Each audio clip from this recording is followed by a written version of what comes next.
só para você ou não? Vem para todos? Quais avisos? Os avisos para entrar, para admitir. Vem para todo mundo. Ah, Acho que vem tá. para todo mundo. Ok. Então, pode começar?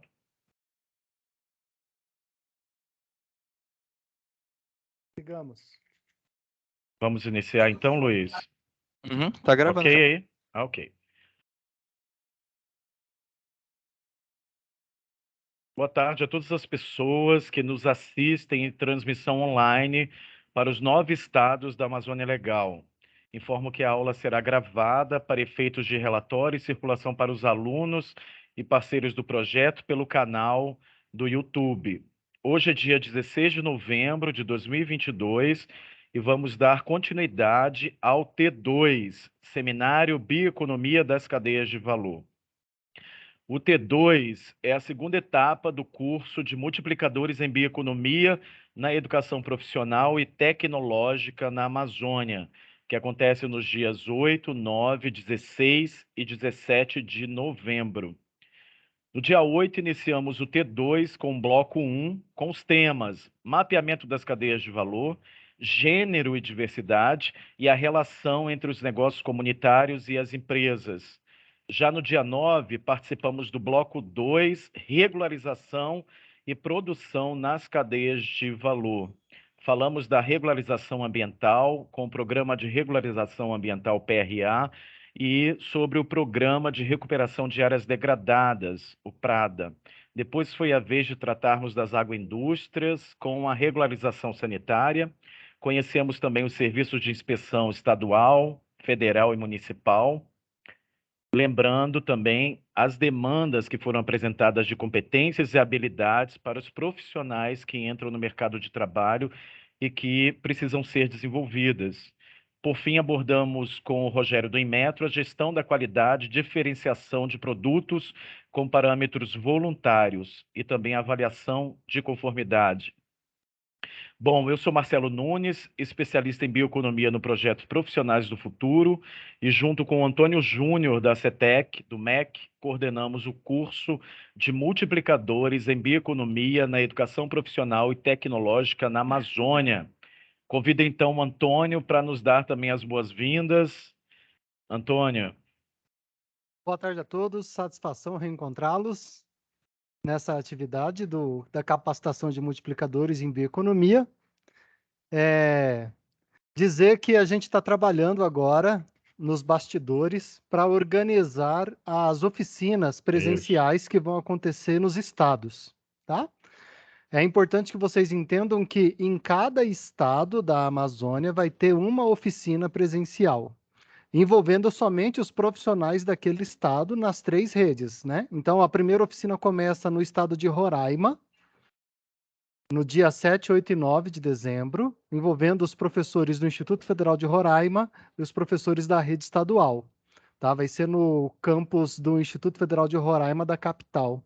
Tá? A gente vai passar as orientações completas pelo grupo de WhatsApp.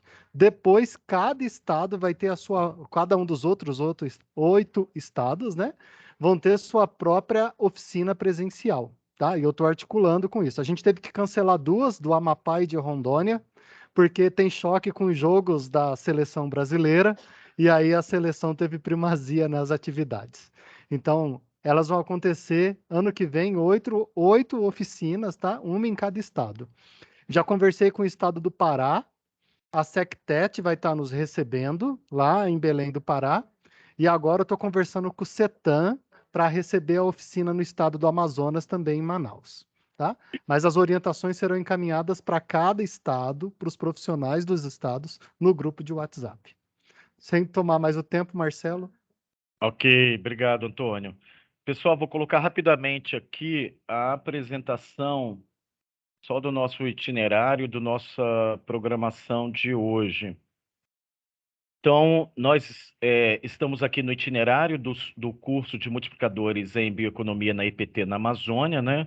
Iniciamos o T1, que já foi no dia 1 e 4 de novembro, dia 1º e 4 de novembro. Estamos no meio do T2, né? O Seminário de Bioeconomia das Cadeias Produtivas de Valor da Amazônia, dias 8, 9, 16 e 17. E logo em seguida passaremos para o T3, como o Antônio acabou de falar também. O T4 é o apoio, o suporte que vai ser dado o ano que vem para as instituições. Então, da nossa programação de hoje nós estamos no bloco 3 do T2.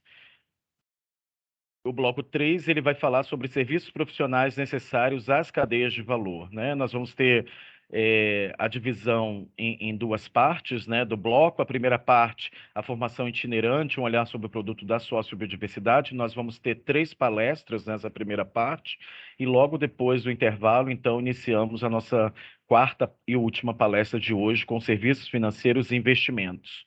Amanhã, dia 17, nós entramos no último bloco do T2, né, que é o bloco 4, inovação e aproveitamento de resíduo nas cadeias de valor. Falaremos sobre inovação nas cadeias de valor e gestão e aproveitamento dos resíduos. Ok, pessoal? Então, acho que é isso da apresentação da nossa programação.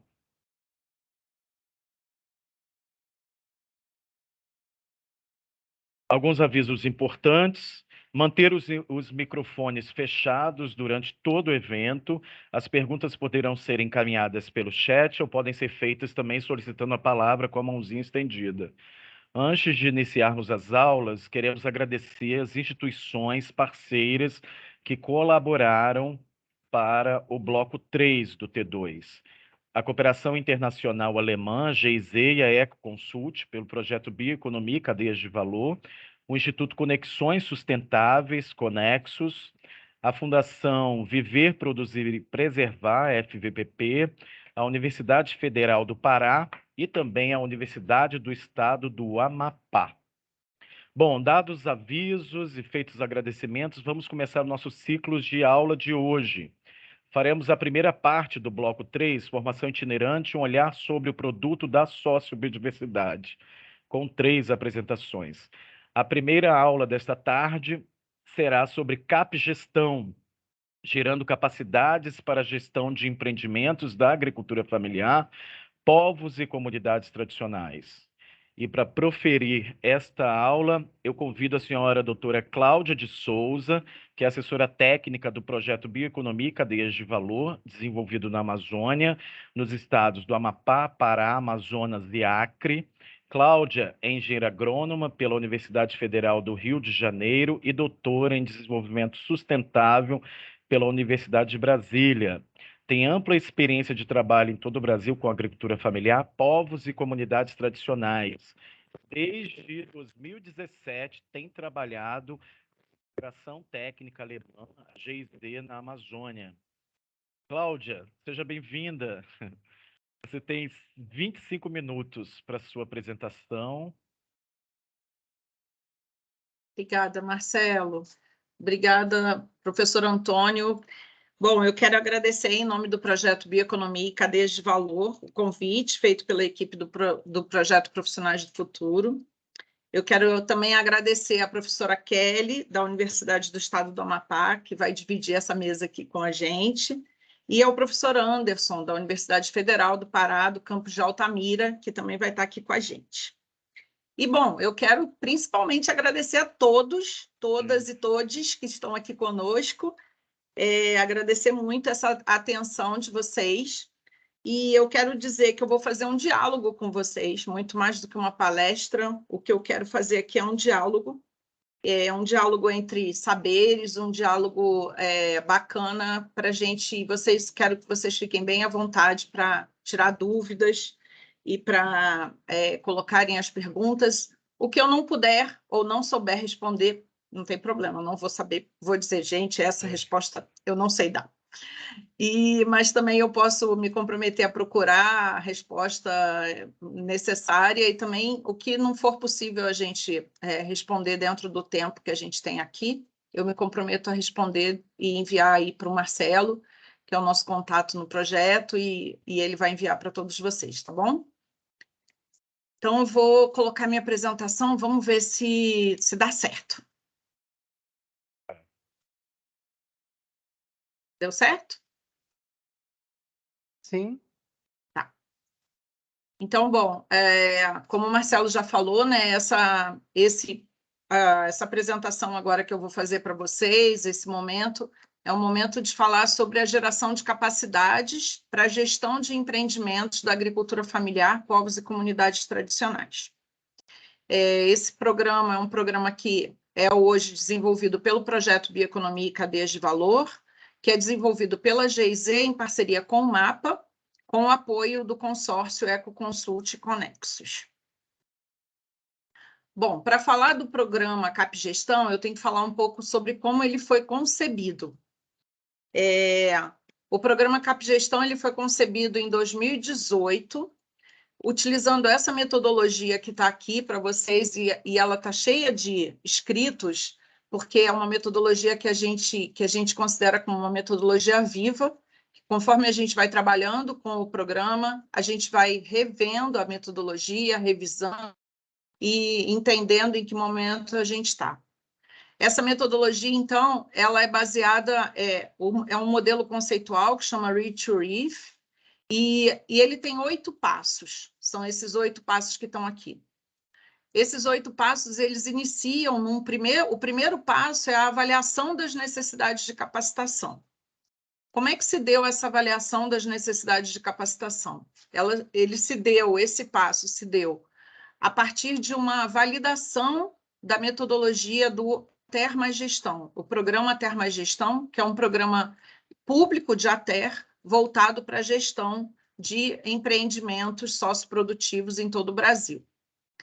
Então, a GIZ tinha contratado uma consultoria para fazer a sistematização dessa metodologia do ATER mais Gestão, e a gente fez, então, uma série de oficinas na Amazônia, em 4 locais, na Amazônia, nos estados do Acre, do Amazonas e do Pará, e aí no Pará foram 2 oficinas, uma em Belém e outra em Santarém, e convidamos o pessoal do Amapá para vir para Belém para participar dessa oficina, e lá, então, a gente pôde fazer a validação dessa metodologia do ATER mais Gestão, da sistematização da metodologia. Essas oficinas elas tiveram como público os profissionais de ATER, públicos e privados, então, tanto a ATER pública, a Emater, a UIDAM, a RURAP, quanto os profissionais também privados de ONGs, de empresas e professores de universidades e de instituições federais. E lá, fazendo essa validação da metodologia, a gente pôde perceber que havia um descompasso entre a metodologia que ia ter que ser aplicada nesse programa público de ATER e o conhecimento sobre as práticas, as ferramentas participativas para se promover uma maior gestão dos empreendimentos rurais.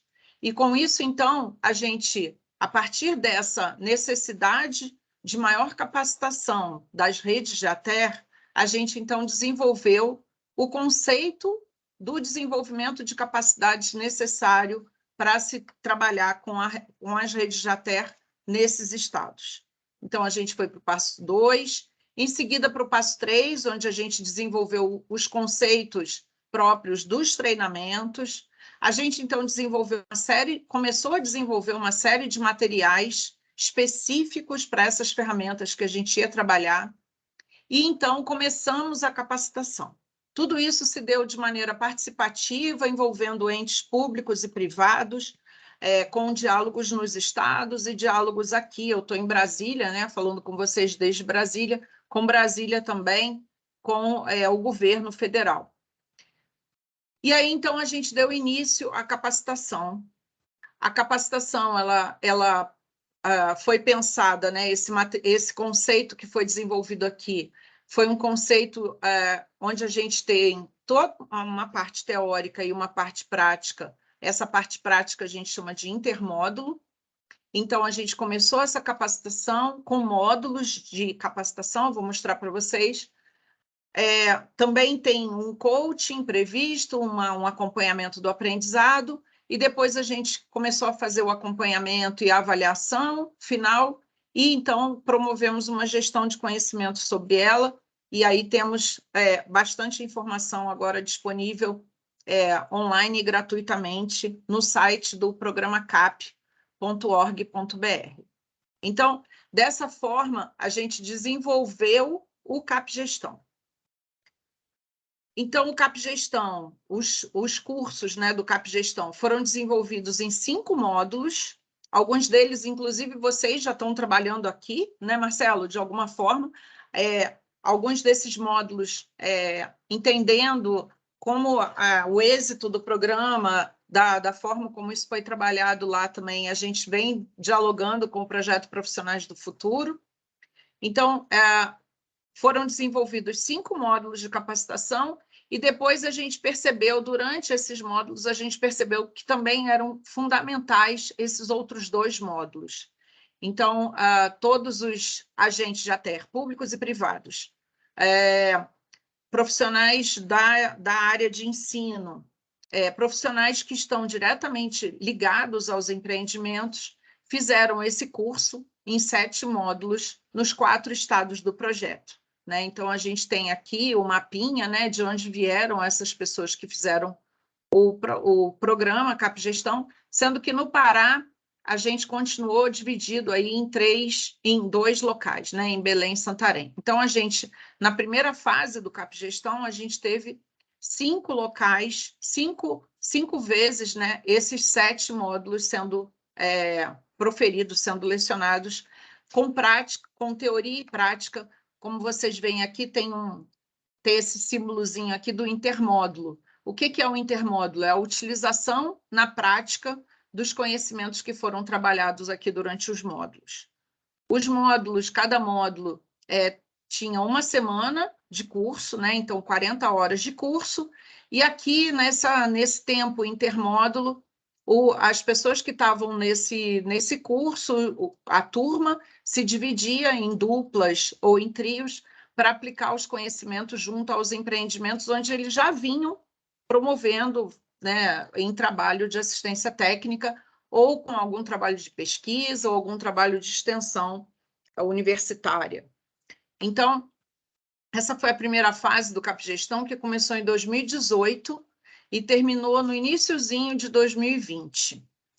A maior parte das turmas fizeram todo esse curso aqui até o meados de 2019.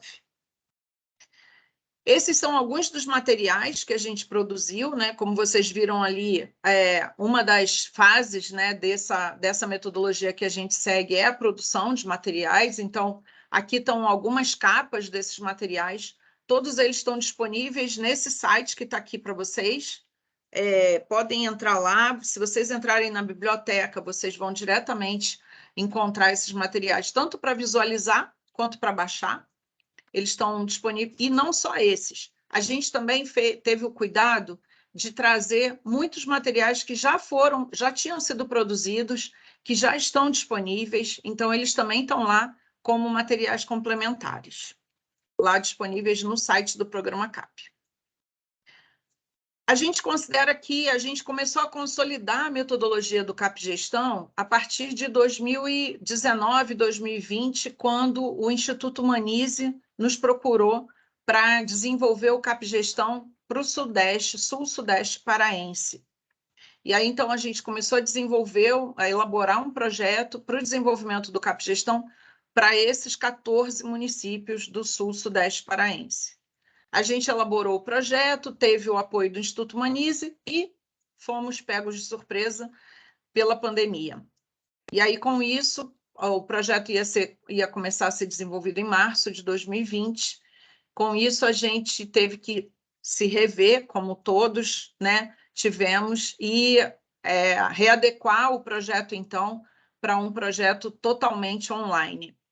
Então, a gente conseguiu fazer isso. Em maio, a gente começou a fazer o CAP Gestão online, voltado para esses 14 municípios, e aí com um foco maior na ATER. Mas a gente também teve a participação de alguns professores da rede pública de ensino. Então, o programa CAP Gestão, ele se consolidou, então, como um programa com 6 módulos de formação, porque o módulo de gênero em cadeias de valor a gente trouxe para cá, para dentro do programa, então ele não é mais um módulo à parte, não é mais um 7º módulo. Então, a gente tem um primeiro módulo que fala sobre facilitação de processos participativos. Mas por quê, Cláudia?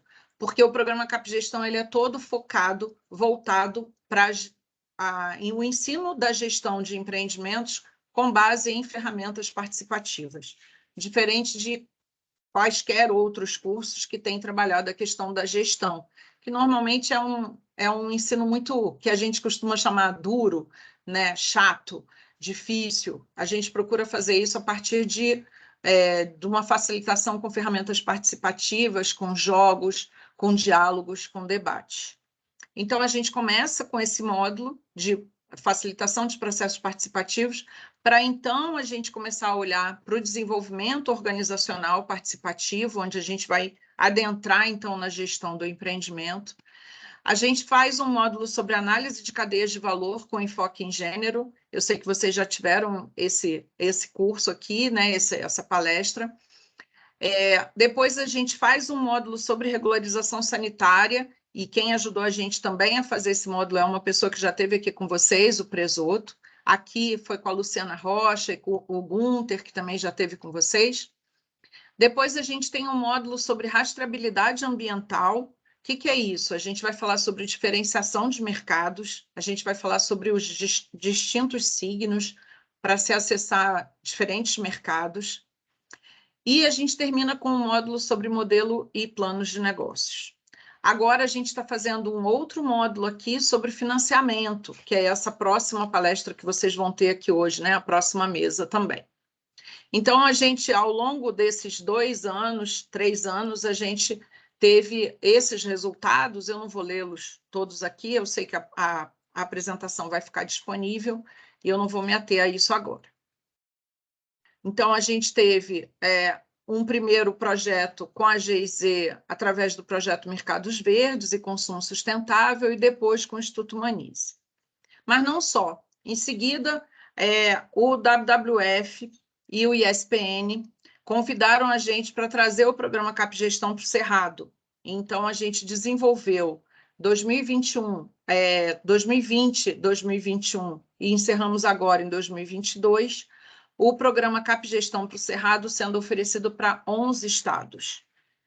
E aí a gente ampliou ainda mais o leque, o arcabouço do público, né? Então, a gente trabalhou não só com representantes de empreendimentos, quanto com a ATER pública e privada, com professores, mas também com outras formas, com os próprios governos municipais e estaduais estiveram com a gente também no curso. Esse curso também foi totalmente online.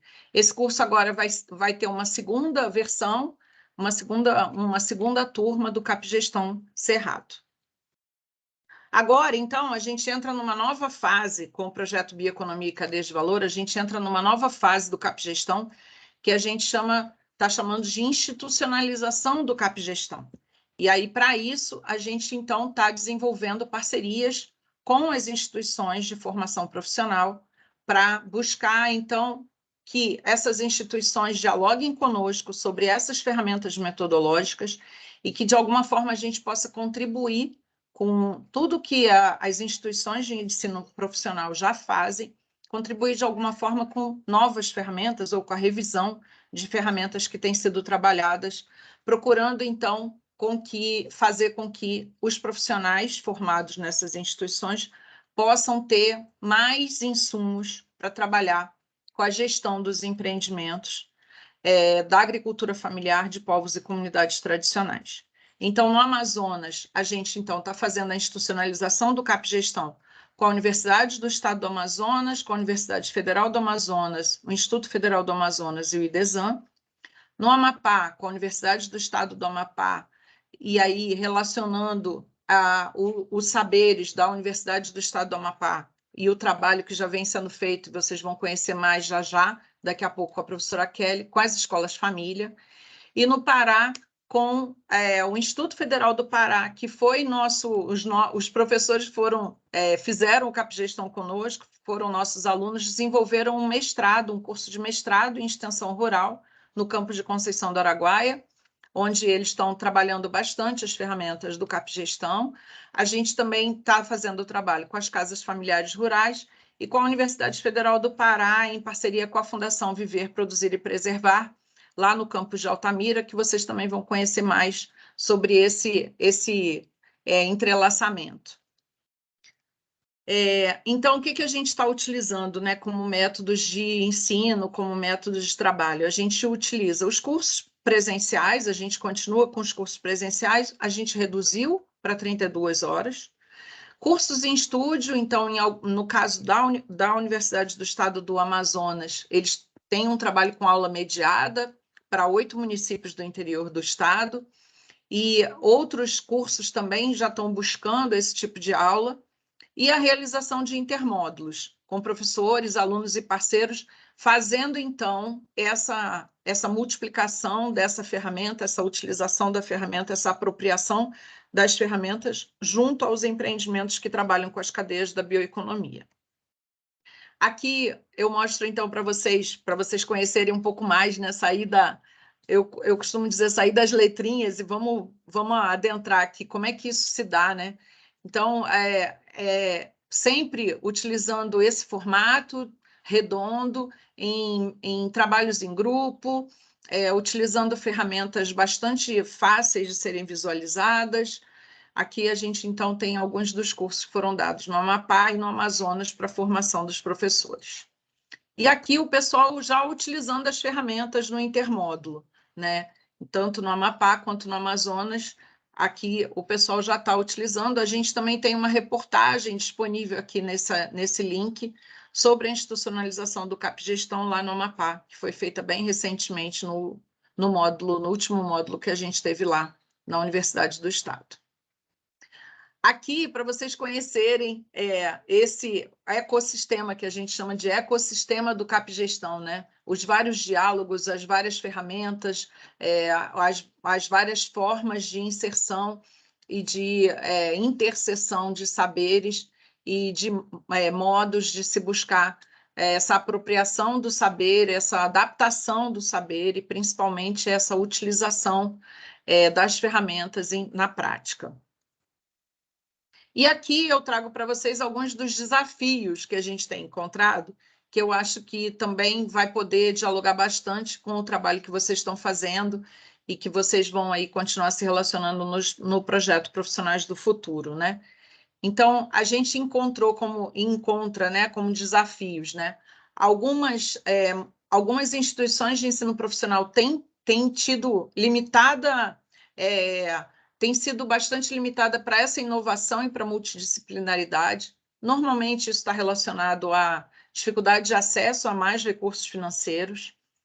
Essa formação, o Capgestão, é uma formação de longo prazo e multidisciplinar, e isso a gente ainda precisa encontrar mais diálogo no MEC para que isso se dê de forma transversal e em todas as instituições de ensino. A gente tem o velho problema, né, que ainda é um problema realmente aqui no Brasil, da dificuldade de acesso à internet, né? Como eu já falei antes, essa questão da falta de recursos financeiros para incentivar a inovação e reciclagem técnica, né? O alto custo para o desenvolvimento de parcerias técnicas, é caro, né, desenvolver parcerias técnicas com as instituições de ensino profissional. A sinergia com os empreendimentos da bioeconomia e com instituições de ensino, nem sempre as instituições têm o que agora a professora Kelly e o professor Anderson vão apresentar, que é essa capilaridade com os empreendimentos da bioeconomia, com empreendimentos de ensino profissional lá diretamente no campo. A gente percebeu que a gente tem que realizar... Cláudia, Oi. Você tem 5 minutos, tá ok? Estou finalizando. Ok. Obrigada.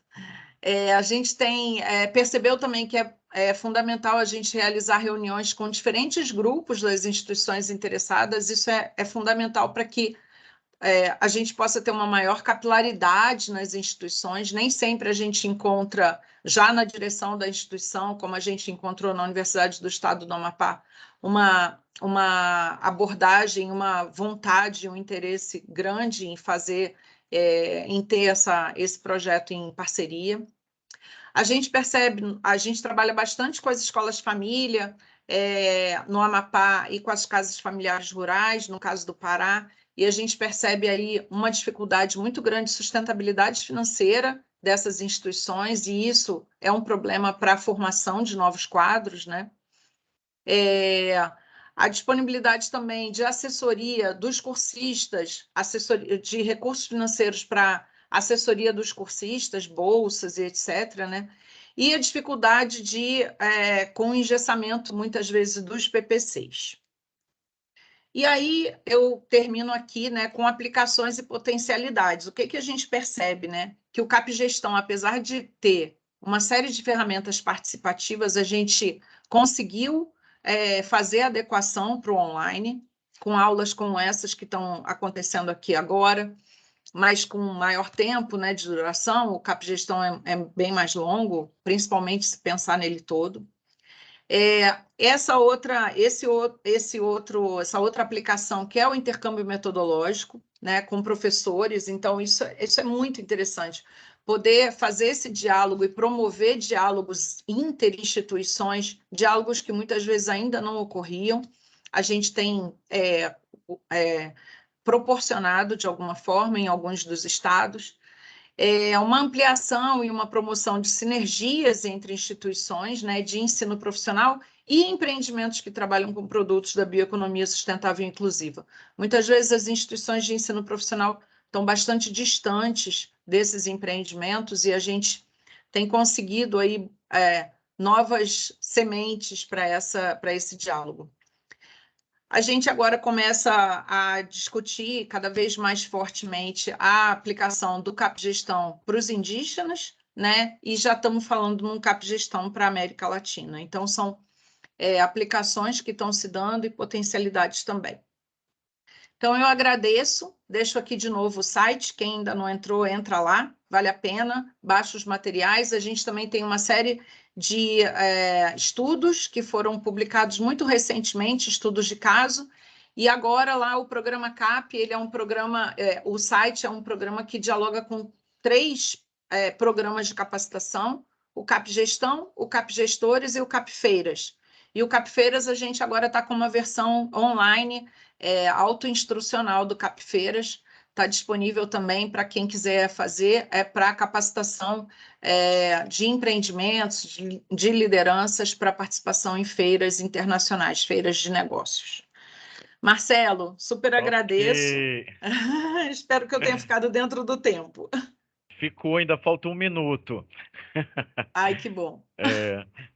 Cláudia, quero muito te agradecer pela tua participação, né? Dizer que para o pessoal também que as perguntas nós vamos abrir depois das 3 apresentações, nós vamos abrir para as perguntas. Então encaminha as perguntas pelo chat, tá? Para a Cláudia e ela vai responder em seguida. Tá bom, Cláudia? Então obrigado mesmo por ter colaborado conosco com essa importante palestra, né? Sobre o CapGestão, muito curta, né? Por causa do tempo também é muito pequeno para falar do programa, né?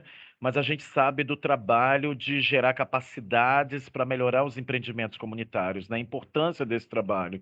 E esse trabalho precisa de pessoal qualificado para atuar, né? Na questão da gestão, da administração dos negócios, né? Enfim, e a gente quer trazer esse programa CapGestão também para os novos currículos da educação profissional e tecnológica, né?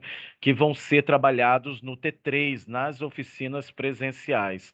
Tá bom, Cláudia? Obrigado. E os seus materiais também vão ser disponibilizados nos grupos, tá? Do pessoal dos estados, para que eles possam também, com esse material, colaborar nas oficinas, ok? Então, pessoal, agora nós vamos iniciar a nossa segunda aula de hoje, com o tema Formação Itinerante, um olhar sobre o produto da sociobiodiversidade. E para proferir essa aula, eu convido a senhora doutora Kelly Gomes, que é pró-reitora de extensão da Universidade do Estado do Amapá, é docente do curso de licenciatura em pedagogia, onde vem desenvolvendo atividades de pesquisa e extensão universitária, como líder do Grupo de Integração Socioambiental e Educacional, GISAI, e professora do Programa de Pós-Graduação em Educação da Universidade Federal do Amapá, Unifap. Também é coordenadora do NUTEX e possui experiência em várias pesquisas voltadas às questões socioambientais e educação no campo no estado do Amapá. Então, eu convido a professora Kelly para fazer a sua apresentação.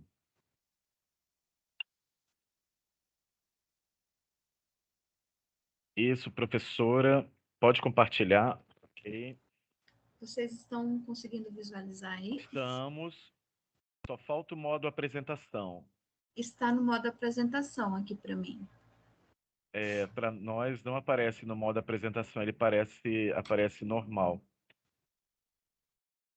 Deixa Ver. eu parar.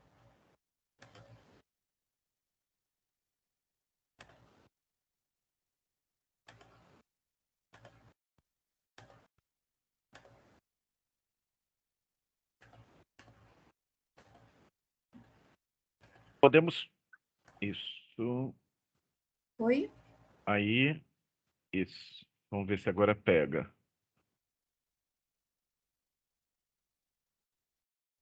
Eu acho que não vai, não está indo no seu modo apresentação.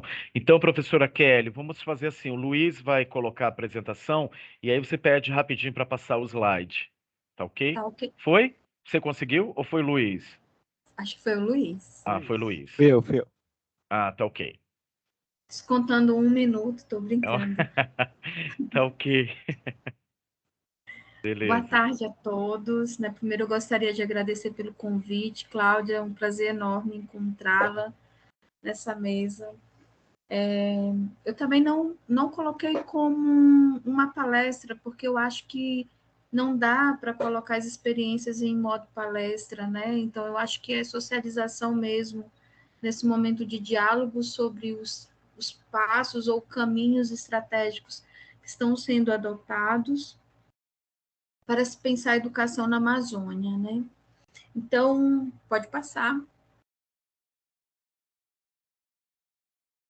Nós, na universidade, desde 2019, 2018, nós começamos um trabalho com um grupo multidisciplinar, né, de professores dos diversos cursos que a gente contém, né, que vai desde a área das licenciaturas, às áreas dos bacharelados, engenharias.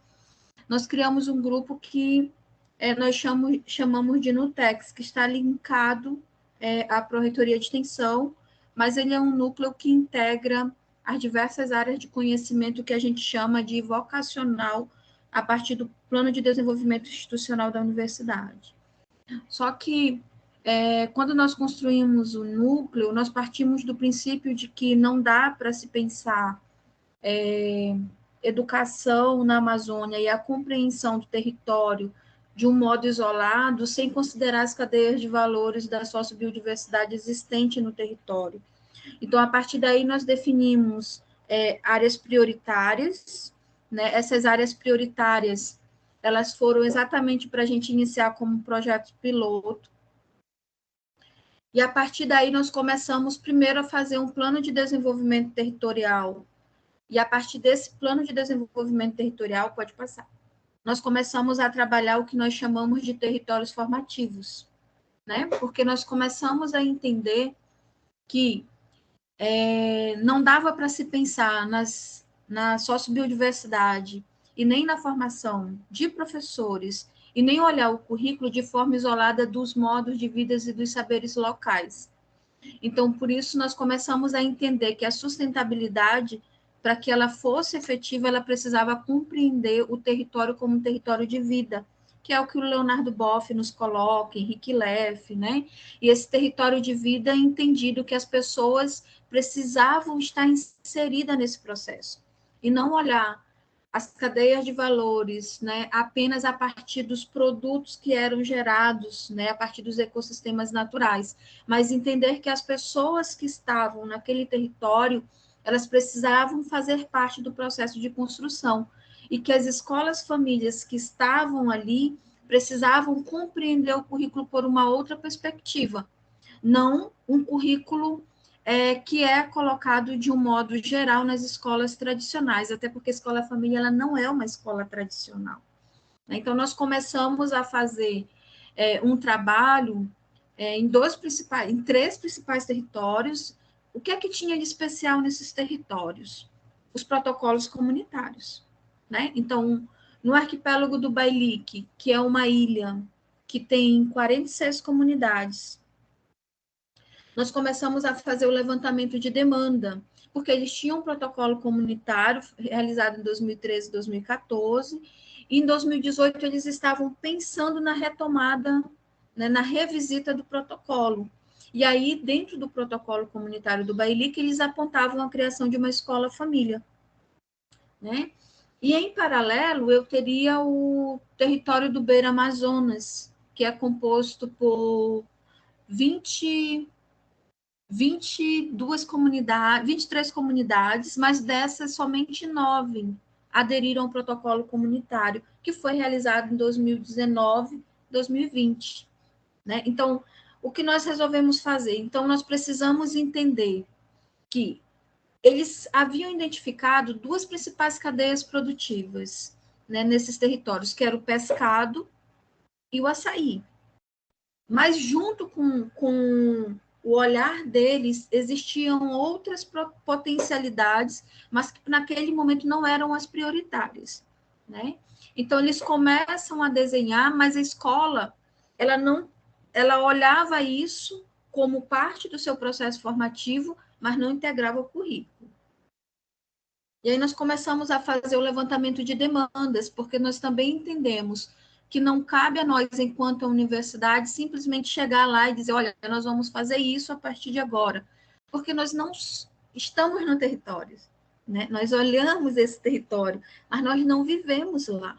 Então, a gente parte de uma perspectiva que a gente precisa quebrar paradigmas de que a universidade é detentora do conhecimento e que ela vai para ensinar. Então, nós partimos da perspectiva de que nós não íamos para ensinar, nós iríamos para aprender e partilhar conhecimento, de ambos os lados, né?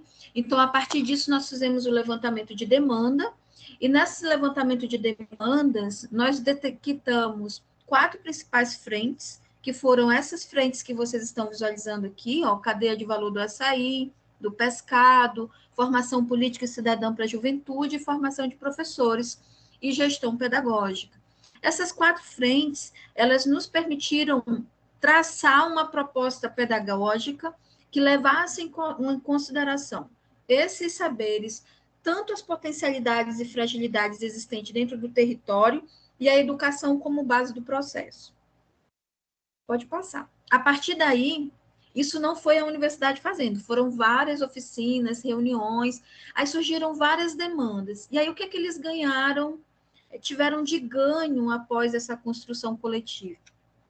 Uma foi o acesso a cotas que não existia, então eles demandaram a criação de cotas para populações tradicionais extrativistas do estado do Amapá. Então, a universidade, ela acabou aprovando o sistema de 5% de cota, integra nosso plano de inclusão social, né, de acesso à educação superior, e aí a gente tinha uma grande problemática referente à qualidade da água, então a gente também começa a trabalhar a qualidade da água e a criação de estratégias para manipulação de alimentos. Olha, isso foi de final de 2018, 2019, todo esse processo. 2020, quando nós iríamos implementar tudo o que havia sido acordado, veio a pandemia. E aí, o que é que nós fizemos? Né? As próprias lideranças decidiram que não queriam a nossa entrada no território, porque eles entendiam que era de risco para eles e para nós. Eles sempre falavam assim, ó, vocês têm acesso muito rápido a um posto de saúde, a gente não. Então, a gente não pode permitir que o nosso povo seja contaminado e nós respeitamos isso. Então, nós construímos um planejamento estratégico de como nós iríamos conduzir as ações com todas as dificuldades que nós tínhamos. Acesso à energia elétrica e à internet, né? E aí, como diriam alguns comunitários, enquanto a gente falava em ensino remoto, com o uso de celular, computador, a maioria dessas populações não tinha nem acesso à energia elétrica, tampouco a celular e computador. Né? E aí pode passar. E aí a gente começa a trabalhar juntos. Esse slide especial é o que foi sendo produzido a partir dos encaminhamentos e demandas deles. né, tanto na questão do pescado que vocês viram anteriormente, quanto na questão do açaí, que foi o reaproveitamento dos resíduos do açaí para dar destino e possibilitar a geração de emprego e renda, principalmente as mulheres e a juventude, que são duas categorias que se sentiam excluídas do processo no levantamento de demandas. A juventude dizia que não se sentia protagonista, e as mulheres sempre com muito receio de se posicionar no processo. Então, a gente começa a dialogar possibilidades de envolvimento dessas duas categorias, juventude e mulheres. Pode passar. E aí a gente começa a construir, aqui vocês estão vendo, a gente começa a adotar como estratégia metodológica a cartografia socioambiental dos territórios. Essa cartografia ela sofreu várias adaptações da original que vocês vão encontrar na literatura. Quais foram as adaptações?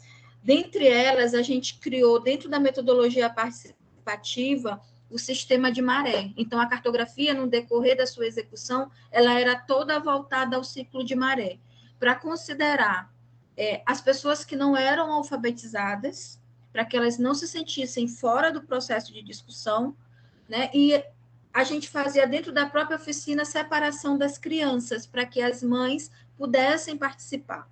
Então, a gente tinha oficina paralela com a primeira infância e uma oficina com pais, mães e juventude aqui junto, para construir e identificar potencialidades e fragilidades dentro do território, e fazer dentro desse levantamento possibilidades para a gente poder indicar políticas públicas para o desenvolvimento territorial. E aí, dentro disso, surgem várias demandas da juventude e demandas das escolas-famílias. Então, a juventude, ela começa a demandar a formação, mas ela não queria que a gente dissesse qual a formação. Eles queriam dizer em que eles queriam ser formados. E aí a gente decidiu, isso mesmo no cenário de pandemia, a fazer um levantamento do que é que eles tinham como demanda de formação, e aí surgiu o empreendedorismo de base social, surgiu o turismo de base comunitária, surgiu educomunicação, surgiu vários pontos, né? Mas o principal deles, tudo que eles queriam permanecer no território, mas eles precisavam ter uma alternativa de renda para se manter no território. E aí a gente começa, pode passar, aqui são fotos, eu estou sendo bem rápida por conta que é muita coisa. Pode passar. Espera aí que sumiu aqui, rapidinho. Aí. Foi. Posso?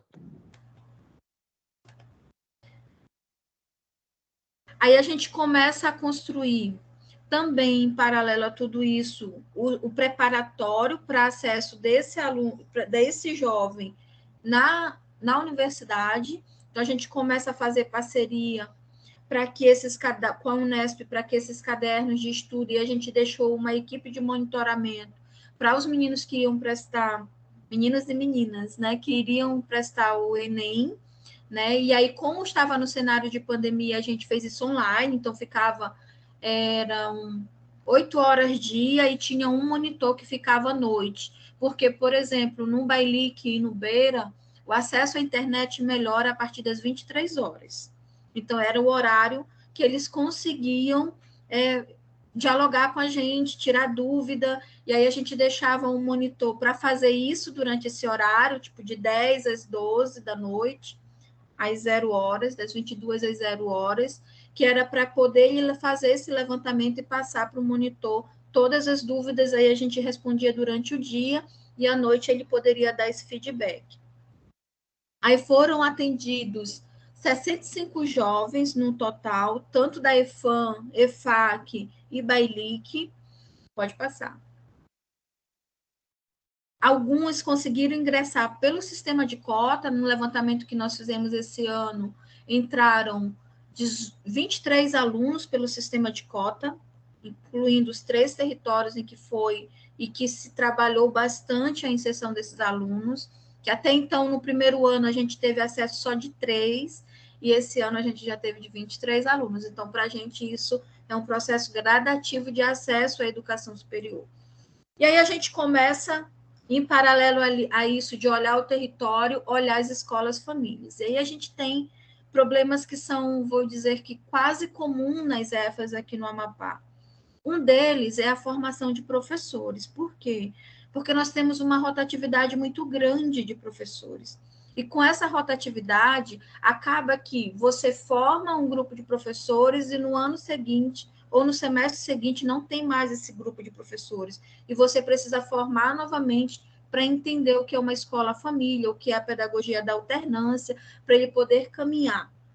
E aí a gente começa a fazer, construir material pedagógico em paralelo à formação de apoio ao processo de alfabetização e educação do campo. Por quê? Uma das demandas das EFAs era que os meninos e meninas que estavam, inclusive, no ensino médio, tinham dificuldade de leitura e escrita, tanto da EFAM quanto da EFAC. Então, nós começamos a fazer um trabalho pedagógico com os professores que estavam diretamente ligados com os alunos do 6º ao 9º ano, né? E aí fomos construindo esse material que vocês estão vendo aí, exclusivo para eles. Esse material que vocês estão vendo, boliche, fantoche, dominó, todos eles foram construídos por alunos de pedagogia, pensando na realidade do campo, porque nós não encontrávamos, claro, material para menino de 13 anos para ser alfabetizado, né? O que a gente encontrava era muito infantil e fora da realidade desses alunos. Então, a gente começa a elaborar jogos educativos e cartilhas de apoio ao professor para que ele pudesse implementar na sua prática pedagógica. E como é que a gente constrói isso? A partir do pescado e do açaí, né? E das relações que eles estabeleciam com as cadeias de valores dentro do seu território. Então, para cada território, a gente tinha que fazer adaptações metodológicas e do material que seria implementado. Então, nós fizemos uma turma foram 33 professores, unindo EFAM e EFAC, que passaram 6 meses em formação. Eles iriam 2 vezes por semana, a gente fazia a formação pedagógica com eles, e eles aplicavam isso no sistema remoto. Então, quando eles iriam fazer o acompanhamento da alternância, eles levavam esse material para diminuir a dificuldade desses alunos que não eram alfabetizados. Então, eles levavam, chegavam na casa e faziam a aplicação e socializavam conosco. E aí a gente ia tirando dúvida e construindo com eles. E aí, em paralelo a isso, surgiu a demanda de criar uma especialização em educação do campo, para esses educadores que pudessem trabalhar teoria e prática, que a gente pudesse olhar as cadeias produtivas que eram implementadas dentro dos ambientes da escola como um processo pedagógico. E aí a gente começou a usar o termo ecossistemas pedagógicos, né, de interação, entendendo que a cadeia produtiva do pescado e do açaí que se encontravam dentro da escola, elas não poderiam ser trabalhadas apenas na perspectiva do trabalho e educação, mas elas precisariam integrar a praxis educativa docente, e não só do professor, de toda a equipe da escola. Então, a gente começa a trabalhar junto com eles perspectivas de como era que eles iriam estar no período que eles estavam com atividade de campo dentro da escola, como é que eles iriam fazer o direcionamento das atividades. Então, nós passamos um bom tempo, acho que 2 anos, fazendo isso com eles, né? E aí a gente começa a fazer um trabalho também com a primeira infância. Por quê? Porque as escolas, elas começam a demandar que as crianças de 3 a 6 anos de idade, muitas sofriam em casa, tinham problemas de relações, eu diria, trabalho, né? Não na perspectiva de que a criança não tem que trabalhar, não é nessa perspectiva, mas na ideia de que a gente precisava compreender a dinâmica da primeira infância, porque quando a criança saía da infância, ela vai para a escola família, e na perspectiva de que um território formativo inclusivo, a gente precisaria entender o território desde a primeira infância até a vida adulta, né? Porque essa criança, ela também já é trabalhadora, então começar um trabalho de construção de identidade, de valorização do território desde a primeira infância. Então, a gente fez a cartografia socioeducativa da primeira infância com os pais e responsáveis dessas crianças, com um olhar sobre saúde e primeira infância, né, e educação. Então, a gente pega essas três perspectivas e começa a trabalhar. A gente trabalhou isso durante um ano, fez a cartografia do território e começa a fazer, estruturar, junto com as EFAs, possibilidades de intervenção e trabalho educativo. Por quê? Porque a escola-família dentro desses territórios acaba sendo um elo com o setor público, né? Na verdade, o único elo que eles conseguem ter acesso a políticas públicas. Então, por isso, a própria demanda da escola nessa perspectiva. Pode passar.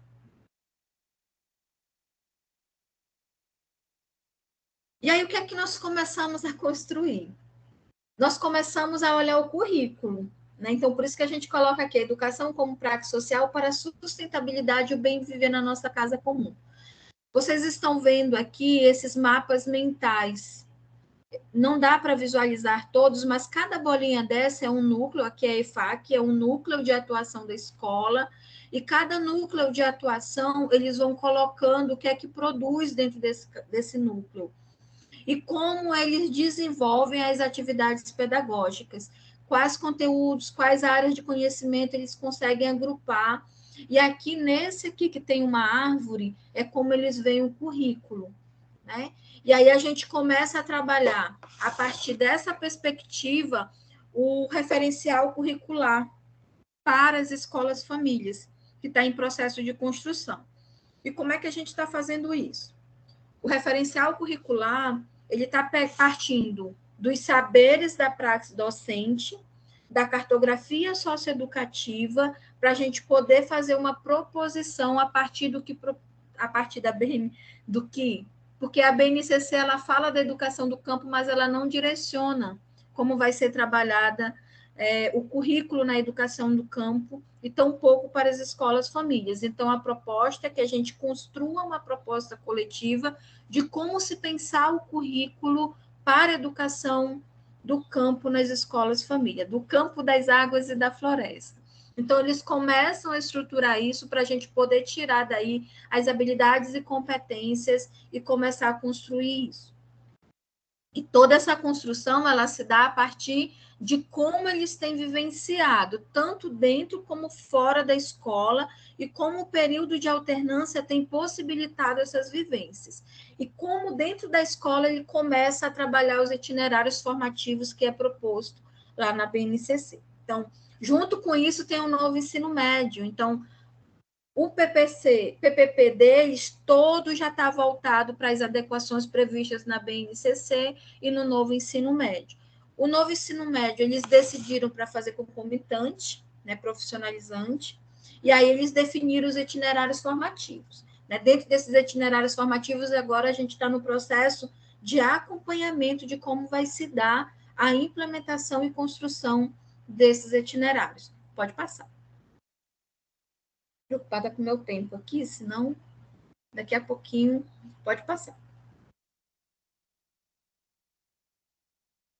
E aqui é como ficou estruturado. Professora, você tem Oi? 6 minutos. Eu vou correr aqui, peraí, rapidinho. Aqui é como a gente estruturou o PPP.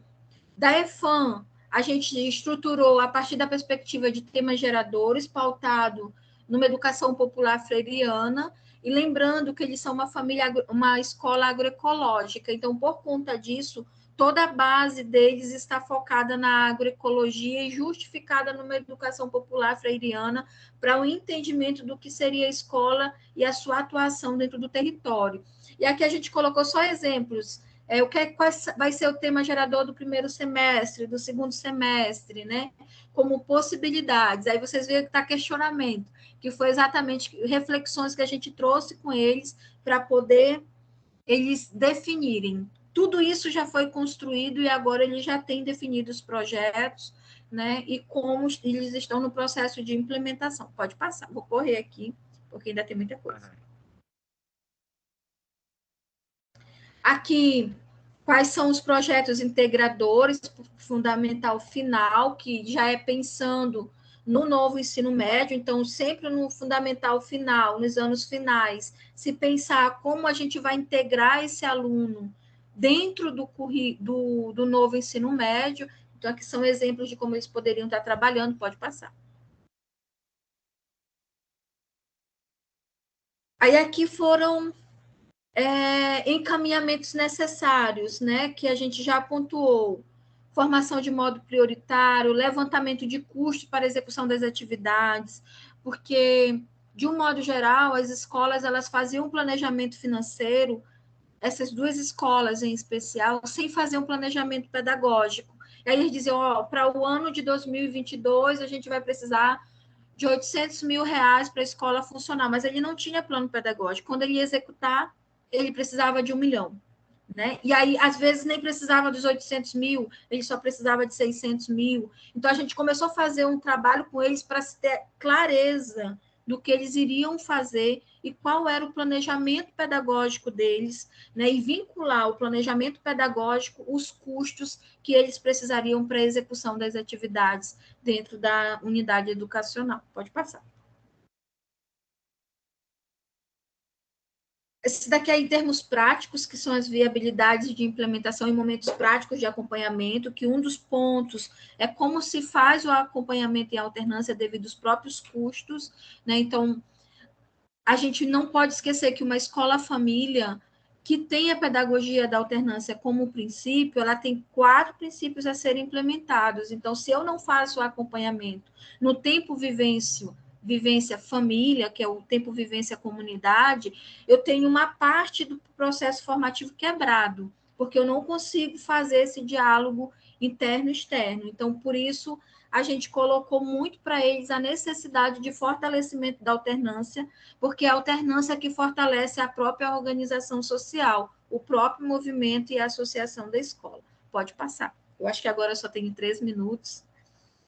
E aqui nós começamos, então, a construir a cartografia socioeducativa da escola. Aqui vocês vão ver que tem todos os elementos, como a alternância iria trabalhar e quais seriam os desafios da alternância. Né? Vocês veem que a gente vai desde os temas geradores e os princípios pedagógicos e a integração ao currículo, e linkando com os ODS como pilar, e os desafios da alternância linkado às cadeias de valor, aos produtos da sociobiodiversidade que eles trabalham dentro do território, até a comunicação entre comunidade, escola e demais órgãos que estão vinculados às atividades pedagógicas da unidade. Pode passar. Aqui ainda é o eixos formativos em alternância, como eles iriam... Aqui são esquemas de como eles iriam trabalhar esses eixos formativos em alternância e em que momento eles teriam para dialogar e traçar a formação com as famílias e dentro da escola com professores e voluntários, porque a gente criou ao longo desse processo um programa que a gente chama de professor voluntário para as escolas famílias. Então, a gente criou uma nova categoria que a gente precisa, sempre que se inicia, formar esses voluntários para estar atuando e conhecer o regimento da escola e a sua funcionabilidade. Pode passar. Vocês viram aqui que instrumentos pedagógicos reflexivos, a gente começa a trabalhar a questão do... Rapidinho aqui. Dos PEs, né, dos instrumentos da alternância, que isso também era uma discussão que os instrumentos da alternância eles precisavam sofrer adaptações, porque os que eram originários lá do Espírito Santo, lá da França, não atendiam a nossa realidade amazônica. Então, cada escola fez o exercício de pensar nessa readequação dos instrumentos da alternância para as suas necessidades e realidade local, para que a gente pudesse fazer essa, eu diria, ter esse olhar mais dinâmico da nossa realidade e compreensão do nosso território. Então, a gente fez esse exercício como proposta pedagógica, e agora, em 2022, eles estão implementando tudo isso. Então, final de 2022, início de 2023, a gente vai fazer um processo de avaliação do que deu certo, do que não deu certo. Esse ano que vem, eles começaram, inseriram no currículo, mas agora eles vão começar a implementar os itinerários formativos, né, que é o novo ensino médio. Então, tudo isso a gente está tendo cuidado de acompanhar esse processo. E aí a gente, esse ano, começa a discutir, criar a residência multiprofissional, que aí entra uma parceria com a GIZ, né? Na residência multiprofissional é pegar alunos das diversas áreas de conhecimento, que vão integrar a universidade por meio de um edital. Essas áreas de conhecimentos que vão de humanidades a agrárias, foram demandadas pelas escolas famílias. Eles disseram, a gente tem necessidade de um pedagogo, de um agrônomo, de um administrador, né? Então, aí a gente vai fazer essa seleção dos residentes. Nós teremos 15 residentes, 7 ou 8 para cada escola família. Eles vão viver lá por 6 meses e no final, no início, eles terão que construir um plano de implementação pedagógica. Então, se ele vai trabalhar a cadeia do pescado, ele vai ter que incluir um plano de implementação pedagógica que dialogue com o currículo para ficar na escola. E aí, no final, ele tem que entregar esse produto. Então, ele não vai ficar só, ele vai ficar com a orientação do técnico ou de alguém da escola que vai estar ali, junto com o professor, construindo esse processo. E aqui, que vai ser muito focado na gestão pedagógica, que é uma carência muito grande, na cadeia produtiva do açaí e do pescado, que foram as demandas que foram levantadas. Pode passar. Pode passar. E no mais, só para fechar, a gente construiu juntos o que é que a gente entende por território formativo e como a educação ela passa a ser a base desse processo como praxis social de uma educação popular, freiriana, das águas e das florestas, né, e do campo na Amazônia. Então, aqui a gente fez uma mandala que integra todos os elementos para compor esse processo. Pode passar, eu acho que tem mais um slide. E é isso, muito obrigada a todos. Qualquer dúvida ou questionamento, é muita coisa para falar, né? Estou aqui no chat. Eu queria muito agradecer, professora Kelly, né, pela sua disponibilidade, também pela palestra, que eu acho que foi ótima. A gente sabe que o tempo é muito exíguo, né, ele é muito curto para muitas experiências serem apresentadas, né, mas eu acho que foi muito importante essa colaboração na formação itinerante de jovens comunitários das escolas familiares agrícolas, promovido em conjunto com a universidade, né, para nesse trabalho coletivo e participativo da valorização dos territórios rurais, envolvimento dessas famílias no processo de educação, né, e esses currículos integradores locais e regionais. Nós temos algumas perguntas no chat que eu acho que eu vou abrir agora antes da terceira palestra e antes da gente entrar na terceira palestra. Aí eu vou começar aqui com a Cláudia. Cláudia, tem uma pergunta para você, que é do Cléo Santana, do Senai do Amapá. Há um recorte das cadeias identificadas por estado. Em caso positivo, quais são as do estado do Amapá? E aí tem mais uma. Essa é da Silvia Tereza Costa Pinto Camacho. Ela diz assim, professora Cláudia, cada vez mais o acesso remoto ao conhecimento é uma constatação. Como enfrentar essa dificuldade na acessibilidade por falta de uma internet de qualidade e a quem poderemos recorrer como parceiros nessa empreitada? Ok, Cláudia? E aí, deixa eu passar as da professora Kelly também, porque em seguida a sua ela responde. Professora Kelly, tem algumas perguntas, assim, qual a diferença da escola família agrícola? E a outra, essa é da Marília Costa. E tem uma que é da Silvia Tereza, que diz assim, professora Kelly, um dos diferenciais do novo ensino médio é a formação técnica profissional. Qual área tecnológica poderá ser contemplada nesses currículos que estão sendo construídos? E aí tem perguntas minhas também, Kelly. Tem assim, os residentes, né, do programa de residência que você falou, eles são já egressos de cursos, ainda estão cursando ensino médio, superior, como é que eles estão nesse processo? E mais uma pergunta, no diagnóstico feito junto à comunidade, quais foram as demandas em relação à educação profissional que foram identificadas, né? Quais são essas demandas? Eu acho que são essas. Cláudia, pode ser você primeiro? Pode sim. Ok. Bom, primeiro, super agradecer a professora Kelly. Cada vez que eu vejo a professora Kelly falando, eu tenho mais vontade de estar nesse grupo, assim, eu queria estar lá. É Mas aí, verdade. já que a gente não pode estar lá nesse momento, a gente está fazendo a parceria e agora estamos juntos. Vou continuar aprendendo bastante com ela, com o professor Gabriel, que é o pró-reitor de pesquisa da UEAP também, que é o parceiro aí no Nutex. Muito obrigada, professora. Nossa, como é bom. Então, sobre as cadeias, não, a gente não tem cadeias prioritárias no programa, né, no desenvolvimento da institucionalização do CapGestão, porque a gente entende que essas cadeias elas vão se dando, a prioridade sobre elas se dá no decorrer da elaboração da experiência em conjunto com cada local. O que a gente prioriza é que sejam cadeias que, de alguma forma, dialoguem com a bioeconomia, né? Então, com a produção e a manutenção da floresta em pé, né? E essas cadeias vão sendo priorizadas caso a caso. O projeto Bioeconomia e Cadeias de Valor tem algumas cadeias prioritárias, o projeto em si, mas o programa de capacitação ele vai se adequando a cada realidade. Aí, bom, a outra pergunta sobre a questão da internet, né?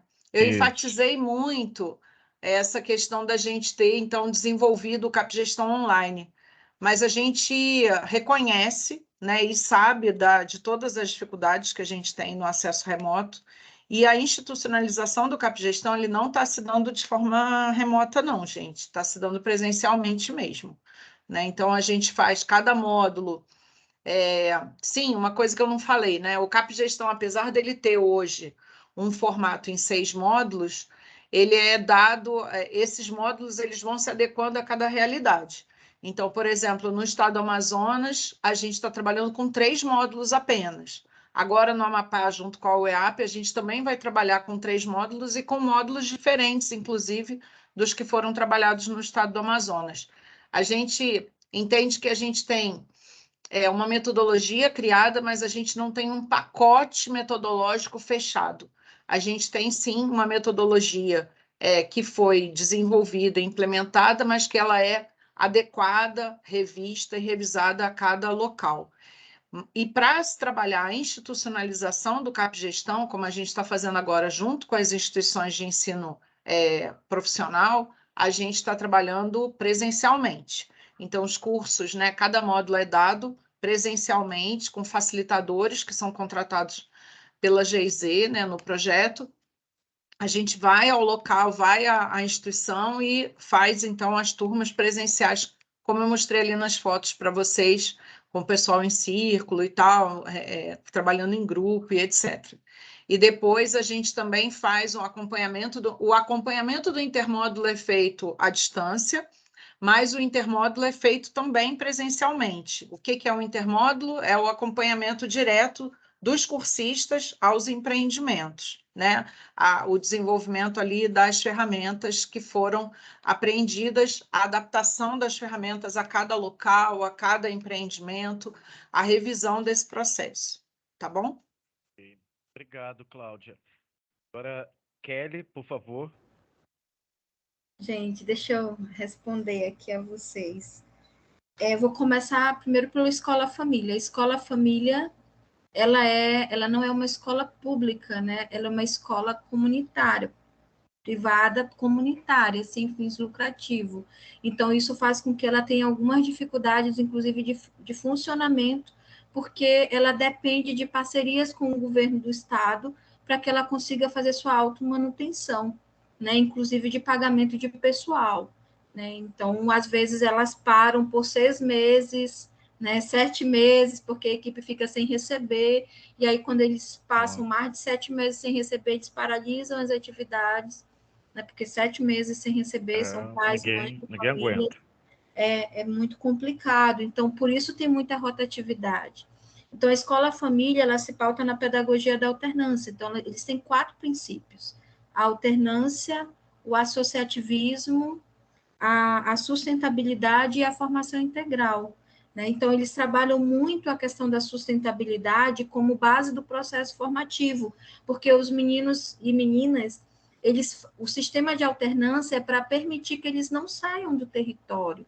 Mas a grande discussão que a gente tem hoje é porque ele não saia, mas ele tenha condições de estar no território, né? Ok. Então, a gente começa, ela tem uma filosofia própria, que senão eu vou passar a tarde toda aqui explicando, aí vão me cortar, então eu vou parar por aqui, né? Então, a escola funciona como um semi-internato, nos 15 dias que eles estão na escola, eles dormem na escola, então eles só voltam para casa com os instrumentos da alternância, o que a gente chama de PE, diário de bordo, para fazer as atividades propostas no período que eles ficam, que a gente chama de tempo vivência comunidade, né? Tempo vivência família, que é quando ele fica os 15 dias lá na família para fazer a aplicação, inclusive de tecnologias sociais que foram, eu diria, adequadas, né, a partir de um novo olhar técnico da escola, e eles vêm e reaplicam na sua propriedade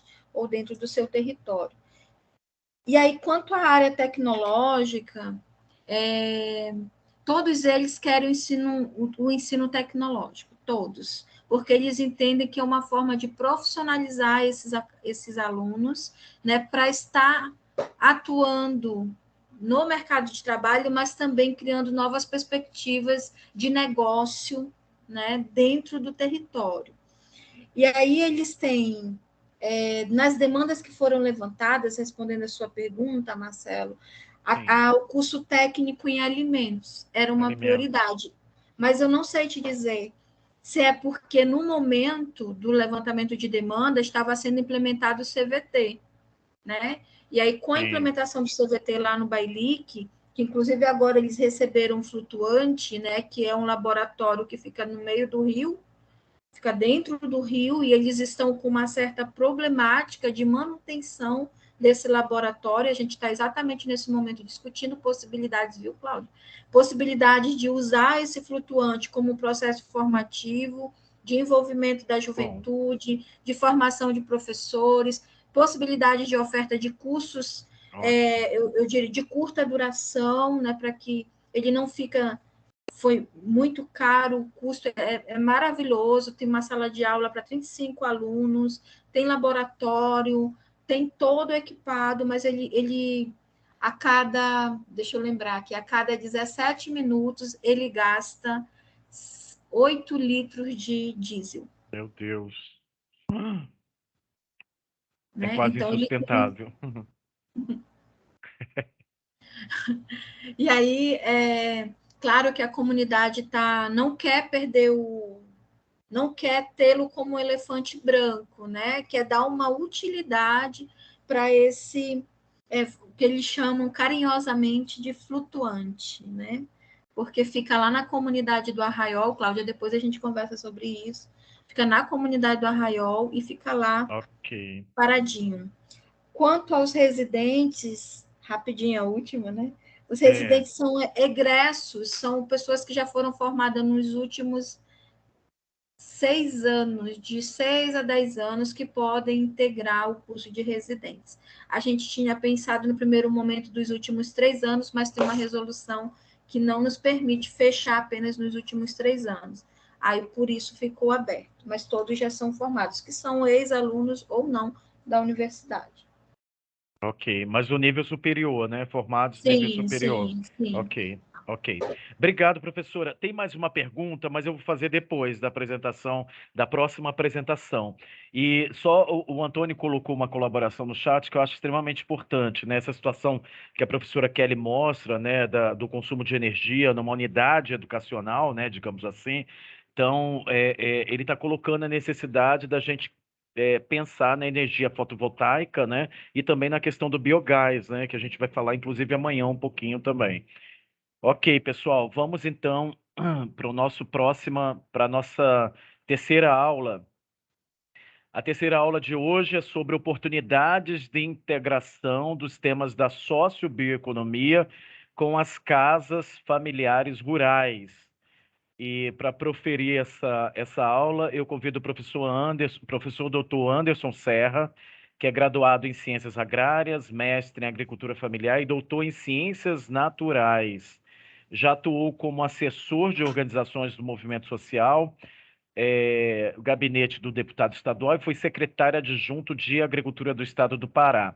Atualmente é docente da Universidade Federal do Pará e atua em projetos de pesquisa e extensão em áreas de uso de floresta por comunidades rurais, em contexto de manejo florestal comunitário e empresarial, sistemas agroflorestais, alimentação escolar e agricultura familiar e bioeconomia da sociobiodiversidade.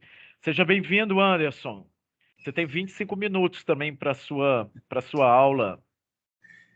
Isso, boa tarde a todos e a todas. Obrigado pelo convite. É uma satisfação poder estar aqui contribuindo com esse momento de formação importante para que nós possamos consolidar estratégias de desenvolvimento baseado em regeneração, sustentabilidade.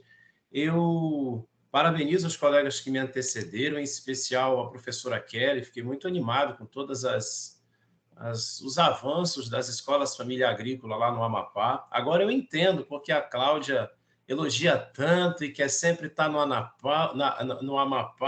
E, Cláudia, vem para a Transamazônica. Olha, desculpa, eu não tenho agenda, eu já estou indo para o Amapá. Sabe, é um negócio assim, mas agora eu entendi. Eu acho que tivemos problema com a internet dele. Foi falar sobre a Transamazônica, ele está entrando.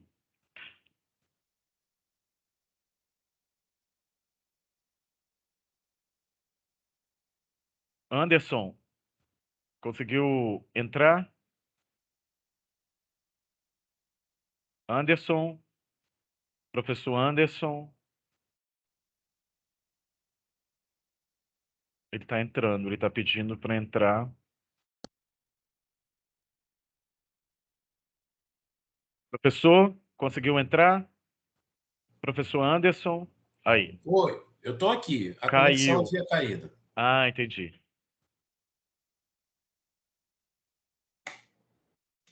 Eu, então, vou projetar aqui o slide.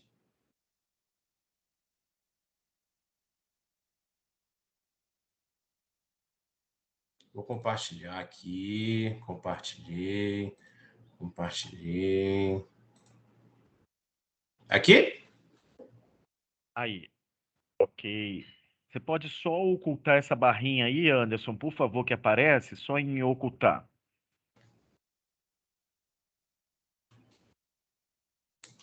Ok? Posso começar? Pode. Bom, então vamos iniciar essa contribuição. Oi, pode falar. Tá. Pode iniciar, Anderson, por favor. Foi só alguém que espirrou. Pessoal, tá. Fechem os microfones. Fechem os microfones. Obrigado. Nada. Pode ir. Isso. Então, o esforço aqui é apresentar o que temos feito na Transamazônica e Xingu para institucionalizar aquilo que são os elementos, os temas de formação que o CAP Gestão, mas também o CAP Gestores, ali no que confere o acesso aos mercados para mercados institucionais, podem contribuir para o fortalecimento das casas familiares rurais. Isso vai estar numa parte final, mas antes é importante eu apresentar, de forma geral, o contexto do território e da paisagem rural da Transamazônica e Xingu para dar o seguinte destaque. Dois aspectos a princípio. O primeiro deles é dizer que essa região ela está em disputa.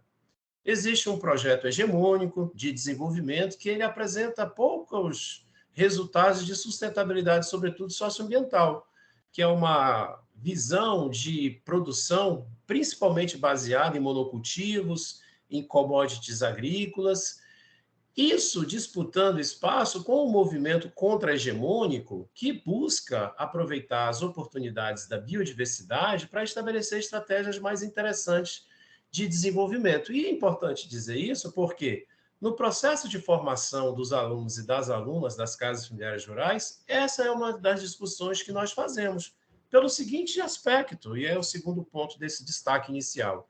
O que nós estamos disputando também é a mente das pessoas. a visão de mundo que jovens que estão no melhor momento da sua vida, em plena capacidade física e mental, irão definir no sistema de produção da propriedade da família, do lote, da chácara, da fazenda. E isso é muito importante que nós possamos disputar modelos de desenvolvimento com esses jovens, porque a opção que eles terão, ou quer dizer, as decisões que tomarão terão influência significativa naquilo que é o território de toda a Transamazônica e Xingu. Estamos nos referindo a essa parte do leste da Amazônia, no oeste do Pará, que foi, na década de 70, palco de um grande projeto de colonização, com a abertura da Transamazônica, da BR-230, naquilo que foi, durante o governo militar, as grandes obras para ocupar a Amazônia, e entre elas, aquilo que nós chamamos de Pique Altamira, no projeto integrado de colonização, foram abertas várias estradas perpendiculares à Transamazônica, o contrário, a Transamazônica, e várias estradas perpendiculares onde se assentou milhares de famílias de agricultores vindo de diversas regiões do Brasil em propriedades de 100 hectares, majoritariamente, para a promoção da agricultura familiar, mas também de lotes de glebas de 500 a 2.000 hectares, para pecuária, sobretudo, para médios e para grandes produtores. Então, você tem uma diversidade de pessoas, de gente que era significativa. Família tipicamente norte, nordeste, como os Silva, os Benício, que são de origem italiana, os Guerra, que são de origem alemã, os Vronsky, de origem polonesa. Então, essa diversidade cultural é o que representa a Transamazônica e Xingu.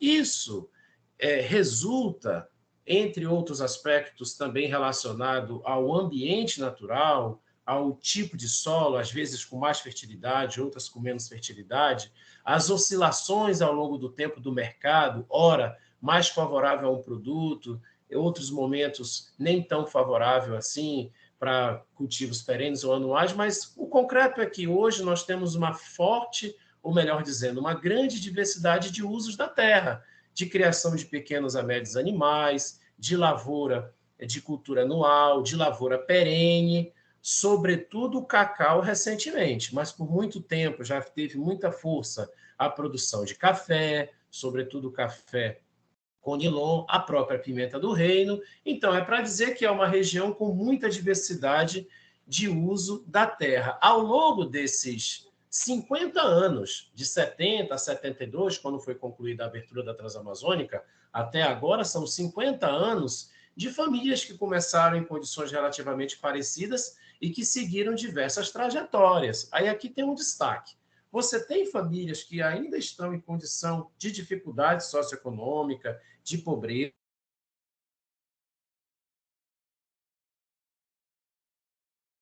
Acho que caiu de novo.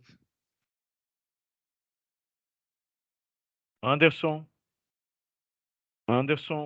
eu acho que caiu também. A internet E tava dele está boa a aula, hein? oscilando.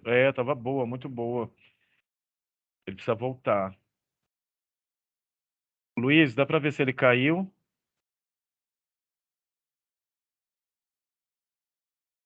Ele caiu mesmo. Ele caiu?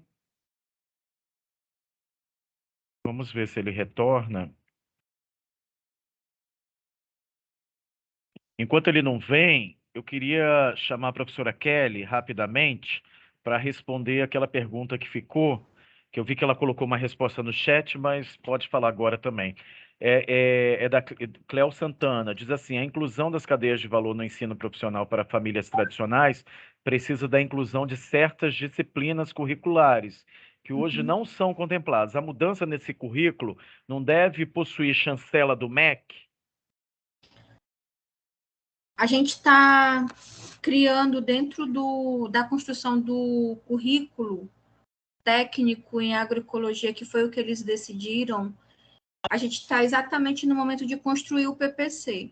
Mas na construção do PPC nós estamos olhando todos os pontos que o MEC não aceita, né? Para poder definir as disciplinas, o que a gente está usando como estratégia é mudar a nomenclatura que atenda ao MEC, mas na ementa contempla o que eles sentem que é a necessidade deles, sem fugir da legislação, mas sem adequar as necessidades da instituição. Como elas são regidas pelo Conselho Estadual, o Conselho Estadual ele acaba usando a federal porque ele não tem regulamentação que dê o direcionamento para o curso em agroecologia.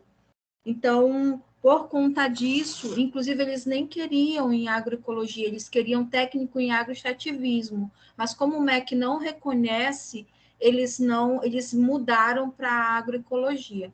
E aí, dentro do PPC deles, está estruturado... Está congelado? Não. Eu acho que é a internet dela. Dentro do PPC deles foi estruturado uma matriz que a gente está olhando agora, porque eles aprovaram o PPP, falando do ensino médio, do novo ensino médio, aderindo ao concomitante, né, ensino médio e profissional, e agora a gente está trabalhando no PPC do ensino profissionalizante. Né? A gente começou isso há 2 meses atrás, eles fizeram uma minuta, e essa minuta está sendo estudada de como vai estruturar essa matriz. Né? Então, desde os termos que está sendo utilizado, carga horária e como vai contemplar isso dentro da legislação. Ok, ótimo. O Anderson já entrou, Luiz? Ele conseguiu entrar?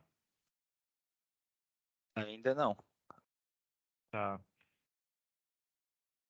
Pessoal, o que nós vamos fazer então? Agora são 16h42, 15h42.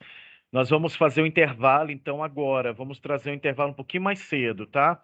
Vamos fazer então 20 minutos de intervalo. E enquanto isso a gente contacta o Anderson para saber o que aconteceu. Fernando, você continua conosco, né? Fernando Moretti, professor. Presente. Ah, ok, beleza. E aí, depois do intervalo, vamos ver se a gente retorna com o Anderson para fechar a palestra dele. E em seguida entramos com... Ah, ele está entrando aqui, pessoal. Então, peraí. Vamos suspender o intervalo. Luiz, isso é tecnologia, né, pessoal? Tem muitos lugares com chuva hoje, né? Tivemos também vários alunos que não conseguiram conexão. Anderson, conseguiu entrar? Tentando reentrar e eu achava que era uma outra pessoa. Perdão, eu não sei onde eu Ra- parei. Rapaz, sua palestra está maravilhosa. Coloca ela aí que a gente vai achar onde você parou. Espera aí. Estava no gráfico que estava mostrando a mudança do perfil do agricultor nos últimos 50 anos. Isso.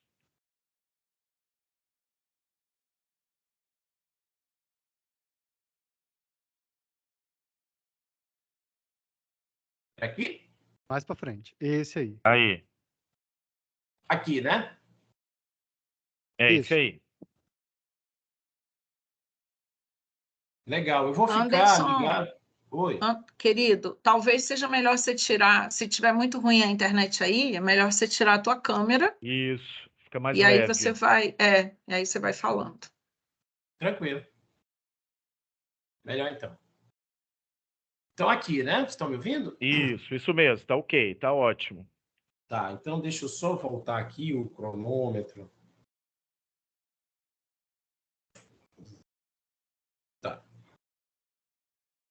Então, o que eu estava falando até aqui é que você teve uma ocupação que ela ocorreu na paisagem extensa territorialmente, com uma grande diversidade de agricultores que chegaram em condições relativamente parecidas, mas que ao longo de 50 anos, e esse ano você faz o aniversário, quer dizer, se completa a 50 anos de colonização, porque as obras elas se iniciam em 70 e se encerram em 72, você tem diversas trajetórias dessas famílias. Uma parte dessas famílias, nós podemos agrupar de forma grossa, ainda continua em condições de vulnerabilidade socioeconômica, trajetória de pobreza, outros migraram.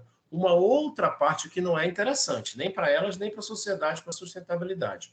Uma outra parte das famílias, aqui representada nessa imagem do meio, desenvolveram trajetórias muito positivas para a sustentabilidade, com diversificação produtiva, ou especialização em culturas perenes, em resultados bem interessantes, sociais, econômicos e ambientais. Mas, aí está a grande preocupação, uma outra parte, cada vez mais forte, de famílias estão estabelecendo trajetórias de pecuarização, com ocupação cada vez mais expressiva de áreas, ampliando o tamanho das propriedades e com forte impacto sobre mata nativa, ou seja, desmatamento, com impactos socioeconômicos e ambientais que não são tão interessantes. Então, assim, é essa encruzilhada civilizatória que nós estamos vivendo na Transamazônica e Xingu. E isso, adicionalmente, você tem, mesmo num contexto, para que nós não façamos apenas uma divisão entre agricultor familiar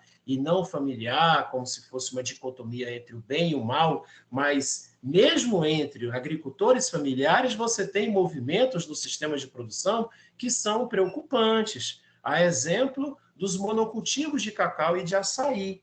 O que é isso? Você tem, diferentemente daquilo que sempre foi uma marca da região, que ainda bem, uma presença majoritária em termos de área e número de famílias, de cacau em sistemas agroflorestais, com essência florestal, com frutíferas, o que é muito bom para serviços ecossistêmicos do sistema de produção, você tem uma diminuição, quer dizer, você tem um movimento inverso. A tendência hoje, eu não posso precisar em termos, cravar proporcional.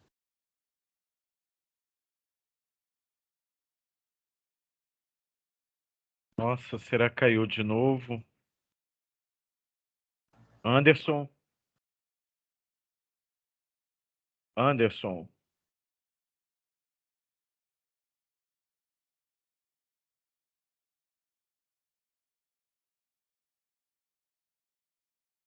Acho que a Eu gente acho vai que para o intervalo mesmo, Marcelo. Daí porque depois ele caiu de novo. desestabiliza a internet dele. Então, pessoal, olha, são 15h47, a gente volta às 16h10, ok? Às 16h10, retornamos, tentando continuar com a apresentação do Anderson e, em seguida, a apresentação do Fernando Moretti, ok? Pode ser? Então, às 16h10, retornaremos.